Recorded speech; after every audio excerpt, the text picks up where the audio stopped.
2020 NBA All-Star Celebrity Game presented by Ruffles. It's going to be televised on ESPN. Valentine's Day, February 14th, and we now have the official rosters. We are announcing them here on The Jump. You know it's Team Wilbon and Team Stephen A. Smith, but Common and Chance the Rapper will be those coaches' captains. 2019 MVP Quavo, scheduled to be in the action, as well as Bad Bunny, who made an appearance in last year's game. Here is the roster for Team Wilbon, coached by Chicago native Michael Wilbon. Take a look here, guys. And then Team Stephen A, coached by, try to follow me here, Stephen A. Smith. I know, we like to keep these things direct. Darius Miles, how about that? Right? Ronnie 2K, I'm ready. Stepping away from the mic. I'm ready to see Ronnie 2K hoop because I want to give him a rate. He's up here rating everybody else. Anytime I can see Asia Wilson play basketball, that's what I'm looking for. So there you go. LeBron and Giannis named Players of the Month for their respective conferences. Now, we usually, guys, I wouldn't say that we pay huge attention to the Player of the Month award, but what does a guy have to do? Damian Lillard had such an impressive stretch. At the end of the month, he averaged 48 points over a 5-game span. Now, Perk, this is hard because LeBron also, not only great numbers, but the emotional weight that he carried over this last week and a half. I'm sorry, it can't even be quantified. It was so big. He was carrying the weight of a city, of a team. You could see it in that game last Friday night, but every game since, frankly.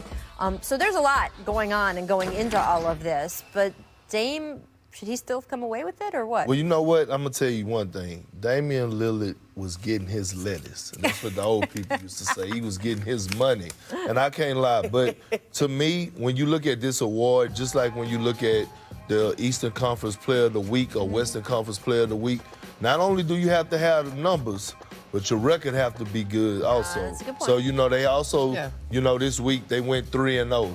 Well, if you look at the records, Braun was 9-4, Dame was 8-7. That's the only reason. But I mean, Braun 25-10 is phenomenal, but what Dame was doing was on a whole nother level. But you look at those records and 9-4, 8-7, I could see why they gave it to King James. I agree, but if I'm Dame, I'm just like, you know what? I dragged these guys during that 5-game stretch to a 4-1 record. I'm doing everything I can, every bit of numbers. I do think you've hit on something, though, Rachel. This Western Conference Player of the Month is the last time a Laker won, Kobe, February of 2013. Wow. So there you go. I didn't realize that, And it's a lot. It's kind of like when we talk about most valuable player. And I'll wait. I'll do y'all the favor of waiting to get on my soapbox on that one. But the value you bring to your team, it is not just that list of numbers. I'm sorry. And so that factors into that as well. And I think Dame, after him listening to both of you, he'll be like, nah, I'm rolling with that.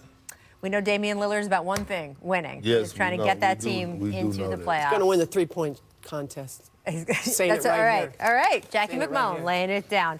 Stay with us because we're going to talk about Kawhi and Paul George. They are slated to be in the lineup tonight when the Clippers host the Heat. Does this mean we should expect the Clippers? Well, I don't know. Jimmy Butler might have something to say about that. We'll discuss. First, though, for our second distant replay of the day, this one, this date, 2011. Check out Al Thornton while sprinting at the Nets practice on Tuesday. Guys, how does he look? He is running. Okay, KD. Look at that. But he's been, you know, I was there in November. He was doing all sorts of stuff on the phone. I love it. He's been there every single day, watching practice and working out with the team while he's there. I love it. I know he's But he still shouldn't come back. He should not come back. And they have said, they have already said at the beginning of the season, they said he will not come back this season, getting ready for next year. All right, speaking of Durant, he looks good. Our League Pass game of the night is Warriors at Nets. This is the first time D'Angelo Russell returns to face his former team in Brooklyn since being sent to the Warriors in that sign and trade for KD last summer. Also the first time KD will officially see his former team. Here is what Steve Kerr had to say about Durant. We haven't talked during the season, but I saw him this summer. We had a really good conversation, and the main thing is, I want him to be healthy and get back to playing. He loves playing so much. I miss watching his post-practice workouts. You know, he's a mesmerizing post-practice player, and I mean that sincerely. Very classy of Steve, who, of course, has been very classy about KD since he left. Gentleman. And Kevin, very classy about the Warriors as well. I want to move on to the great slate of games tonight. So we talked a little bit about the Nets game. The Heat in town to play the Clippers across the street here, a game that will be aired on ESPN. Jimmy Butler coming off that season-high 38 against Philly on Monday. Remember, he said, I feel like Luka Doncic. Right. Kawhi and Paul George also getting into sync. They fueled a 15-point rally over the Spurs on that same night. Jackie, Doc Rivers says this is it. He's got to get them playing well together now. Do you think combined they're going to be a little bit too much for the Heat tonight?